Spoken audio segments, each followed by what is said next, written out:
Bueno, muy buenas tardes a todos, a todas, a los que están aquí presentes en la sala, en la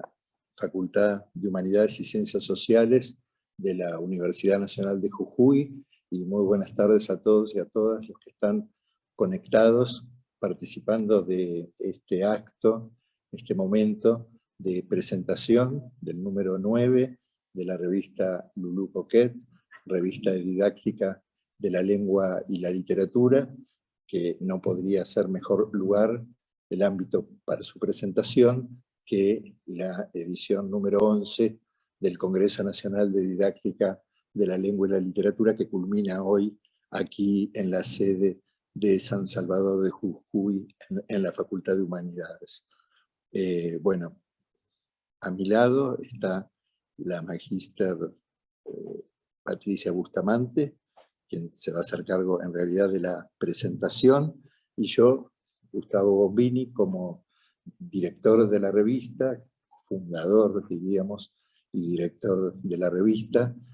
recordaba el sentido y la decisión del nombre de la revista, que es Lulú Coquet, y como muchos saben, y otros no saben, se trata de un personaje de ficción, de un cuento que se llama Curiosidades del Reino Animal,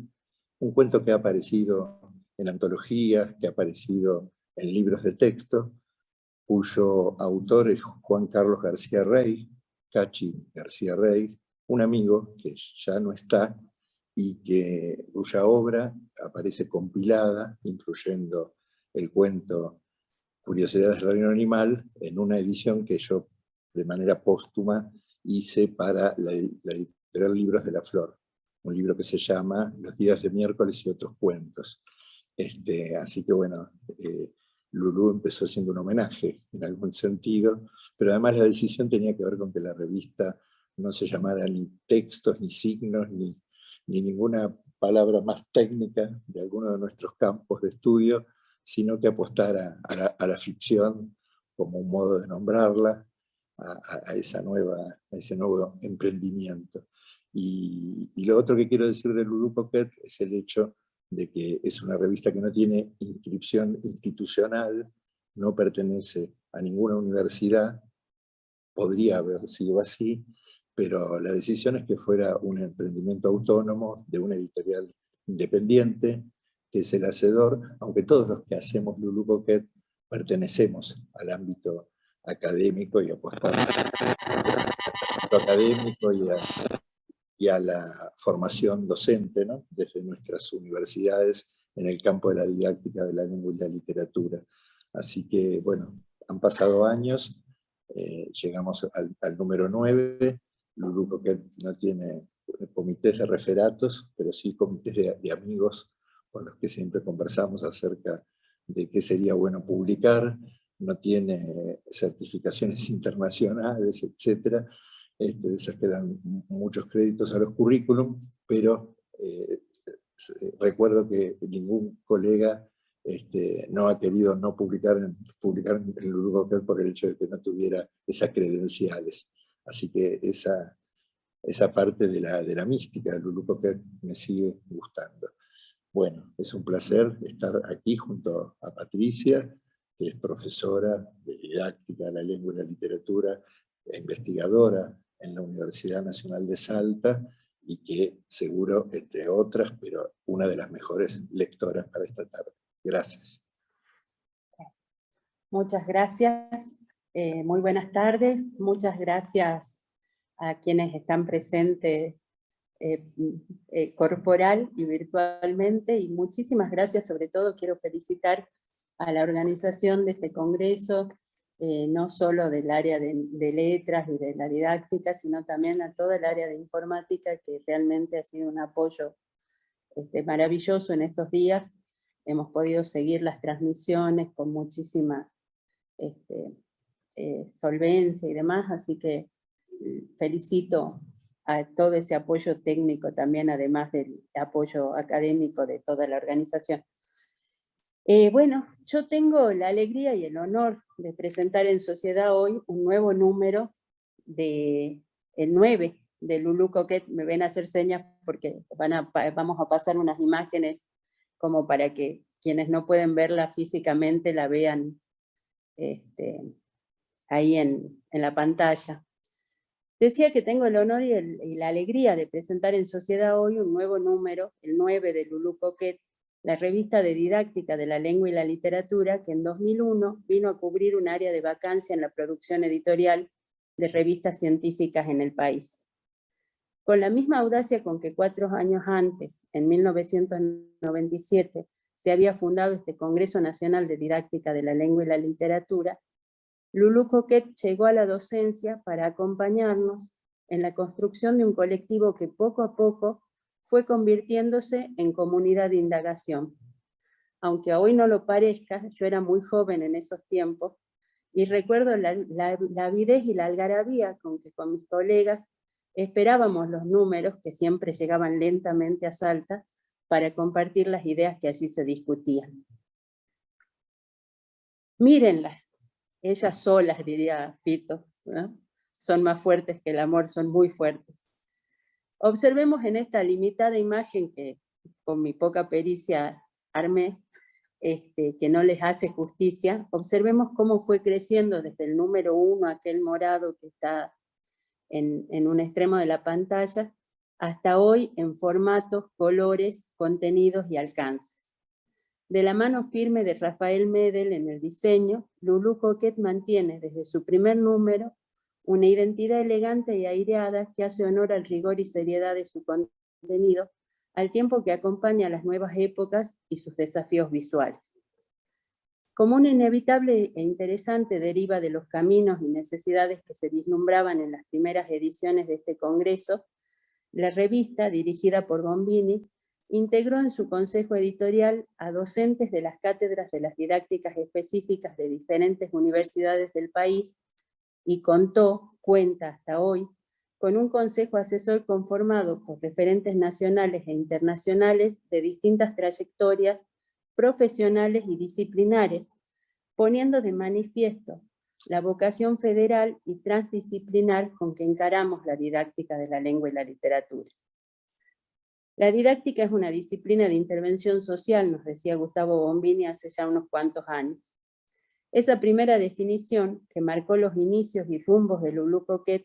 se ratifica en la presentación escrita por su director, sentado aquí tan tranquilo a mi lado, después de empujarme, como en varias ocasiones de mi vida profesional,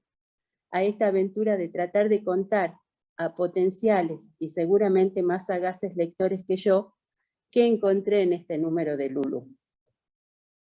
Si la didáctica es una disciplina de intervención, ¿cómo podríamos como docentes estar ajenos al devenir de las situaciones sociales, de las decisiones del gobierno escolar, de la vida marcada por la pandemia?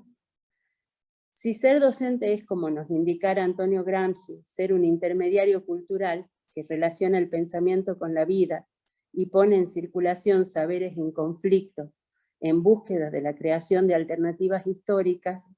sin dudas, la presentación de la revista a cargo de Gustavo nos resitúa en esa demanda y obligación profesional histórica. Y cito: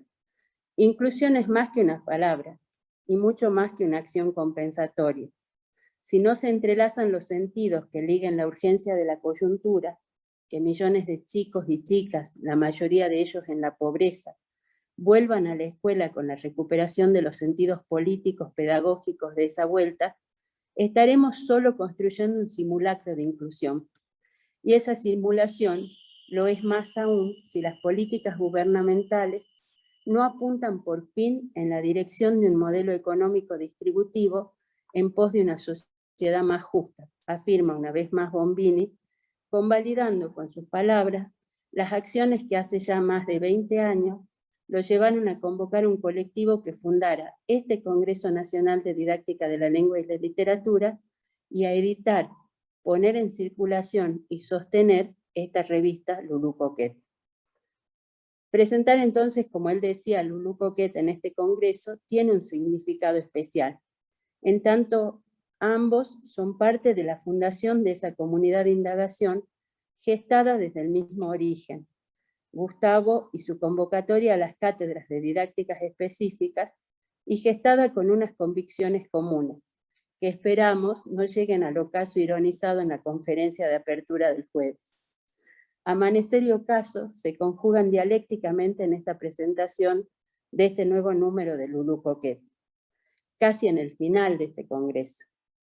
Como en la bellísima película coreana, Primavera, Verano, Otoño, Invierno y de nuevo Primavera, los caminos de esta revista avanzan, crecen y se renuevan en la elaboración de referentes para la docencia. Vamos a la otra diapositiva, por favor. Así, la producción de conocimientos situados sobre la vida en el aula se abre paso a través del artículo de Laura Eisner, Pensar el aula como zona de contacto, una mirada etnográfica sobre las prácticas de lectura y escritura en la educación de adultos. Alejada de miradas prescriptivas, preocupada por una zona de bordes como es la educación de adultos, Laura nos plantea, cito, las ideas que intentaré desarrollar aquí se inician con una frustración. Sucedió en el inicio de una investigación sobre prácticas de lectura y escritura en una escuela secundaria de Bariloche, cuando, después de algunos meses de observaciones semanales en la clase de comunicación y expresión, abordé el análisis de un corpus de producciones de los estudiantes con el objetivo de identificar marcas enunciativas, procesos de reformulación, procedimientos de discursos referidos. Tenía un aparato de categorías teóricas para aplicar que me permitieran comprender, o eso esperaba, qué sucedía en el tránsito de los textos fuentes a los trabajos para entregar.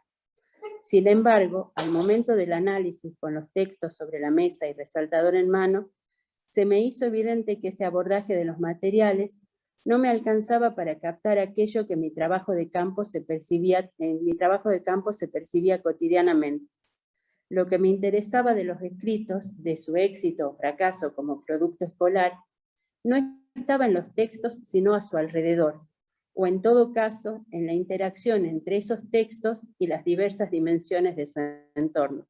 en la forma en que esos textos se solicitaban, consigna, se negociaban, preguntas y respuestas en el aula,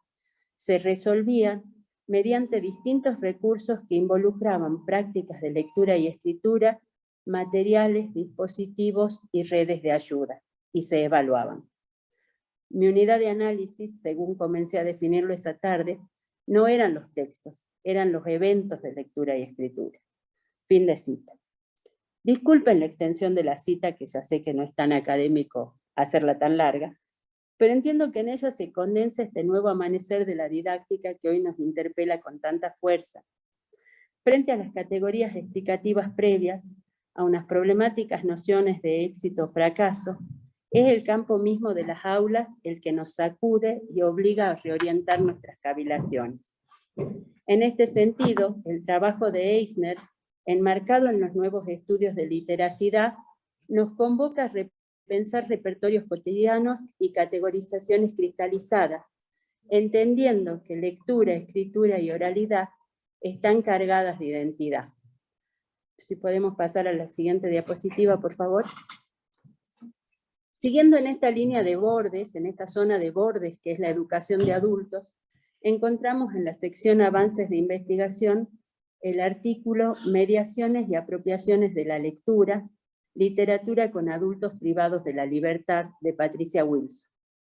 Problematizando la infantilización de la adultez, que en muchos casos se registra en los sistemas educativos que la entienden, y la romantización de la lectura como, cito, como entre comillas digo, regeneradora de conductas, la autora se preocupa por reflexionar acerca del vínculo lectura-cárcel, poniendo en evidencia el carácter político de la mediación. Para ello, acude al análisis de 2 talleres desarrollados en contextos penitenciarios y analiza cómo la práctica de lectura de literatura está atravesada por relaciones de poder que determinan las posibilidades de acceso al sentido, las claves que asumen quienes leen y las funciones que otorgan a esta compleja práctica social. Vamos a la otra. En lo que por momentos se nos aparece como un críptico discurso, Aldo Campo González nos desafía con relaciones de lo posible en torno al umbral, lectura e inclusión. El reto del artículo no es solo discursivo, es fundamentalmente ideológico y teórico. Enmarcando sus reflexiones con afirmaciones como, es la siguiente, ¿no? Enmarcando sus reflexiones con afirmaciones como, cito, la inclusión es incapaz de subvertir la trama de mecanismos de opresión que afectan a la experiencia vivida de cada sujeto y sus comunidades de adherencia, o, otro enunciado polémico, es necesario fracturar las fronteras que separan al yo del nosotros con el objeto de encontrar los dispositivos de singularización de cada ser. El autor avanza sosteniendo que si la inclusión forja una peculiar y desconocida revolución cultural, entonces deberemos reflexionar acerca del papel que desempeña la emancipación en este contexto. La inclusión, afirma el autor, enfrenta un dilema definitorio particular, esto es, participa de las desigualdades estructurales y de las representaciones que interroga. En esta línea, González Ocampo nos convoca a repensar enunciados cristalizados en torno de la inclusión para adentrarnos a entenderla como un proyecto de conocimiento que no puede desconocer las relaciones de poder y las desigualdades sociales. Afirma, el entendimiento de la opresión, la dominación, las injusticias y la desigualdad son puntos medulares junto al ideal de transformación en la construcción de la teoría de la educación inclusiva. Vamos a la otra. La entrevista de Rildo Coson, conocido por sus reflexiones acerca de la alfabetización literaria, disculpen la pobreza de mi traducción y de mi pronunciación, nos conduce a redimensionar las comunidades de lectores que pueden constituirse en los círculos de lectura. Definiéndola como la apropiación de la lengua literaria, el autor entrevistado con sagacidad y pericia por Almeida y Cardoso, quienes presentan una clarísima introducción sobre sus postulados básicos, pone énfasis en el contrato del lector con el texto, la importancia de la interacción del estudiante con las obras, la construcción de espacios compartidos de lectura que representen intereses y gradúen dificultades, y la ampliación de repertorios culturales. Seguramente al leer la entrevista encontrarán ustedes muchos puntos de contacto con las discusiones ocurridas en las distintas mesas de estos días y descubrirán que las fronteras idiomáticas se salvan con las coincidencias conceptuales y las búsquedas compartidas en torno de la formación de lectores. Y es justamente en esta labilidad de las fronteras geográficas que nos permitimos saltar desde Brasil a la Universidad de Antioquia para leer a Catalina Arango Rodríguez, quien nos invita a, cito el título del trabajo, ponernos los lentes morados para enseñar literatura en la escuela, un acercamiento feminista y queer. La autora afirma, estudiar la literatura con los lentes de la perspectiva de género permite, en primer lugar, localizar estas formas de prescripción que siguen naturalizándose en la escuela y transmitiéndose a través de una lectura que no se detiene en cuestionar estas imágenes o en comprender otras feminidades y masculinidades. Y en segundo lugar, diseñar prácticas pedagógicas orientadas a afectar al estudiantado mediante el acercamiento a relatos en donde no existen príncipes o princesas, sino un encuentro con la condición humana, con el ser humano en su diversidad sexual, cultural e identitaria. Desde esta problematización, la autora recorre discursos y prescripciones curriculares en pos de entender el lugar de la literatura en la escuela, desocultar representaciones cristalizadas y proponer alternativas a su abordaje. Seguimos recorriendo la geografía americana y llegamos nuevamente a Chile, desde donde Ricardo Sánchez Lara reafirma isotopías que veníamos descubriendo en este número de Lulú Coquet, para obligarnos una vez más a reafirmar nuestra profesionalidad docente desde la intermediación cultural. El autor nos advierte, cito, las prácticas de lectura y escritura literaria se integran a un tejido político y cultural que parcializa las experiencias, deslegitima las agencias y reproduce mecanismos de inautenticidad participativa. Desde esta preocupación, Sánchez Lara recorre escenas escolares en las que atisbamos, con cierta pena teñida de vergüenza, distintas prácticas de silenciamiento y exclusión. Frente a ellas, el autor nos desafía a pensar cartografías otras, caminos posibles que habiliten voces, participaciones, libertades e identidades múltiples. Y así retornamos a nuestro país y conocemos de la mano de Úrsula Argañarás la movilizadora experiencia de hablaturas de la Casa Flores. Ya desde el inicio, el artículo presenta un ritmo y fluidez que traduce el regocijo de esta intervención en la que todas las voces, todas, se entraman, se alternan, intercambian desde 2008. Cercada por la pandemia, Hablaturas no cejó en su ímpetu colectivo, y lo que antes se experimentaba con cuerpos, voces presentes, se transformó en voces, cuerpos virtuales. Y en el ida y vuelta por las experiencias previas a la pandemia y las ocurridas durante esta, podemos reconocer los dilemas, las decisiones didácticas, ideológicas, estratégicas, que permitieron sostener experiencias con lo literario en diversos soportes y aplicaciones. El artículo nos habla de utopías y de realizaciones, de compromisos y alegrías en torno de la palabra, de las palabras en sus múltiples dimensiones y usos. Nos habla también de audacia, audacia en la construcción de un glosario de neologismos que intentan nominar experiencias inéditas, pero también audacia de una práctica que no se detiene en la barrera de las prescripciones, que avanza en la creación de alternativas y categorías para entenderlas. Bueno, para finalizar este extraño spoileo que configura una presentación de un libro, quiero detenerme en la sección Libros, donde las voces entusiastas, rigurosas, ágiles de Silvia Seoane y Sebastián Amaya nos convidan sus perspicaces lecturas de Misceláneas, el libro de Gustavo Bombini, comentado por Silvia, y de Historia de una investigación, Operación Masacre de Rodolfo Walsh, una revolución de periodismo y amor, reseñado por Sebastián. En ambos casos, estos textos, que me atrevo a denominar ensayos, más que reseñas, por su rigor y cantidad de datos, nos dejan con ese inquietante revoloteo en el estómago, tan parecido al enamoramiento, por el que deseamos levantarnos de la silla y salir a buscar raudamente esos libros comentados y descubrir si sus voces nos susurran tantas cosas como las que les confiaron a Silvia y a Sebastián. Lo mismo nos ocurre con La Escuela del Aire, siguiente, en la sección Papeles Antiguos, en la que Natalia Martínez nos hace desear que la revista, y tiro una idea, viniera acompañada de un archivo de audios que nos permitiera escuchar las voces que con tanta precisión Martínez evoca al reseñar este ciclo radial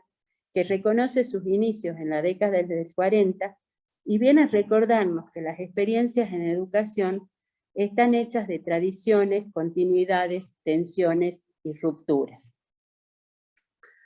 Cierro aquí diciéndoles que para quienes nos quedamos deseando más, después de escuchar ayer a Francine Sicurel, podremos detenernos en su pensamiento en el artículo traducido en la revista,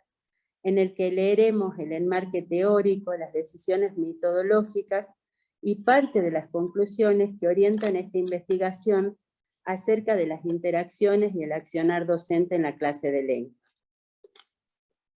Amanecer, ocaso y de nuevo amanecer, miro este nuevo número de Lulú Coquet y viene a mi memoria otra vez Gramsci, quien sostenía que el único modo de predecir el futuro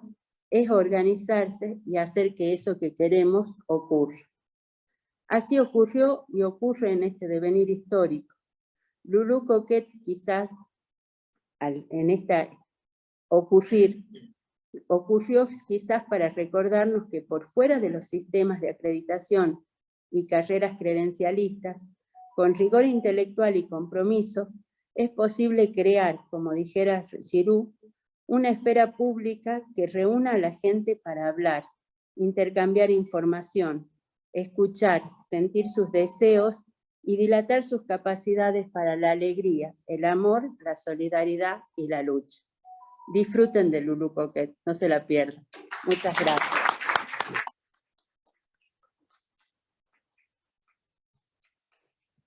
Muchas gracias, Patricia, por esta lectura afinada y creo que entre los participantes en lo remoto hay seguramente varios de los autores de estos artículos que Patricia analizó, puntualizó, y a ellos, a los autores, a los que están seguramente aquí presentes, y al resto, un agradecimiento, ¿sí? Porque han puesto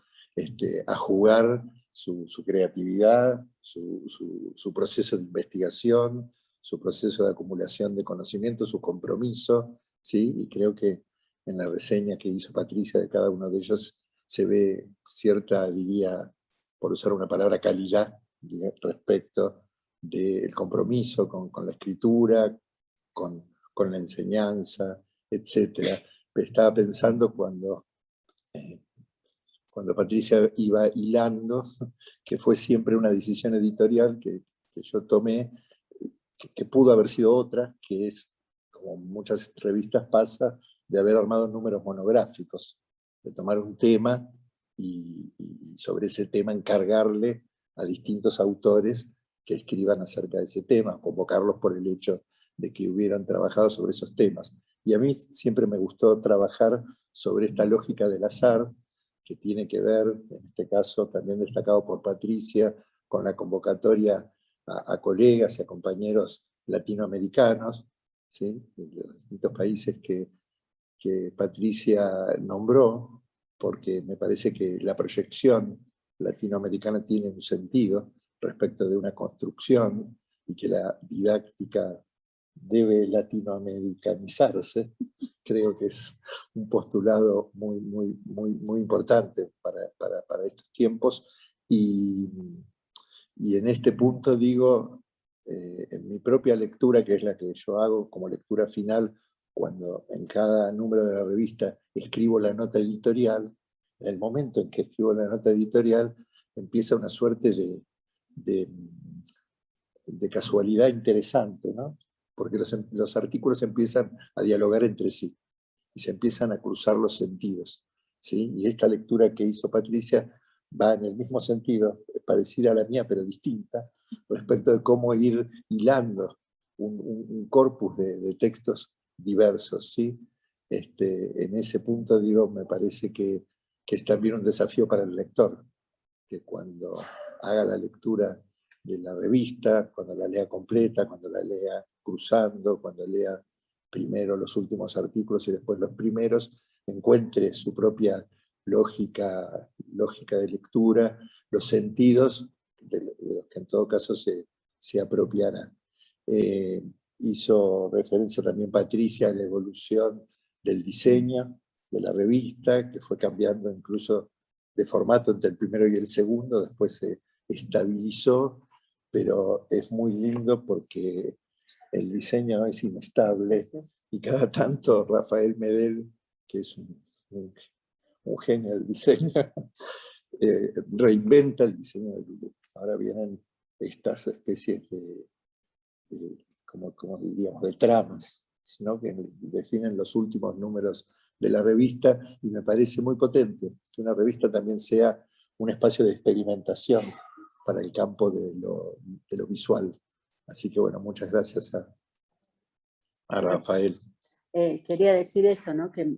más allá de que se nota cómo ha ido cambiando el diseño, se nota también como ese signo, esa marca de Rafael, ¿no? Insisto, esa elegancia. Uno mira muchos diseños y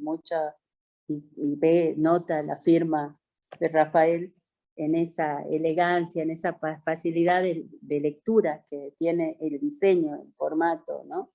Uno no se agobia, aunque algunos de los artículos sean agobiantes o muy densos o casi crípticos. El diseño facilita y te acompaña una lectura mucho más amigable. Así que creo que eso es un signo de Rafael. Bien. Muchísimas gracias, Patricia, muchísimas gracias a la organización del Congreso, muchísimas gracias a la Facultad de Humanidades y Ciencias Sociales de la Universidad de Jujuy, cuya aula magna estamos, y muchísimas gracias a todos los que están ahí, que no sabemos quiénes ni cuántos son, pero seguramente después nos vamos a enterar. Así que un abrazo a todos. Muchas gracias. Muchas gracias.